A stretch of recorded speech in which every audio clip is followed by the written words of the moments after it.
আজ তোমাকে অনেক সুন্দর লাগছে। উফ, আজ যা রেঁধেছিলে না। থামো এবার, বলো কি চাই। না মানে অ্যাকচুয়ালি আমার ৫,০০০ টাকা লাগতো। ৫ তারিখের মধ্যেই দিয়ে দেবো, আই প্রমিস।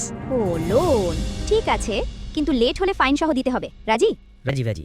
আচ্ছা শুনো, আমার না একটা প্রবলেম আছে। আমি কিন্তু মাথায় হঠাৎ আঘাত পেলে সব ভুলে যাই।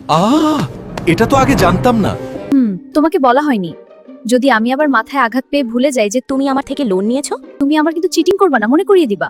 আরে না না, তুমি আমাকে বিশ্বাস করতে পারো। এটা আবার কোন নতুন চাল চাললো আল্লাহই জানে, একদিন টেস্ট করে দেখতে হবে। আজ ৫ তারিখ, এই নাও পুরো ৫,০০০ টাকা।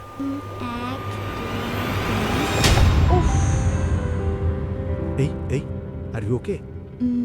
ঠিক আছে। আজ ৬ তারিখ, আমার টাকা কোথায়? গতকালকেই তো দিলাম। কোথায় দিলে? আমার সাথে বেশি চালাকি করো না, এখনই ৬,০০০ টাকা দাও। সবই বুঝলাম, কিন্তু ৬,০০০ টাকা কেন? কেন? লেট ফি এর কথা কি ভুলে গেছো? প্রতিদিন ১,০০০ করে। আজ দিলে ৬,০০০ টাকা, কাল হলে কিন্তু ৭,০০০ টাকা হয়ে যাবে। এইটা আবার কেমন হিসাব রে বাবা? না না না, ওইদিকে যেও না, আবার না, থামো। ১ ২ সাবধান ভাই, বউয়ের কাছ থেকে কোনোদিন টাকা ধার নিবেন না।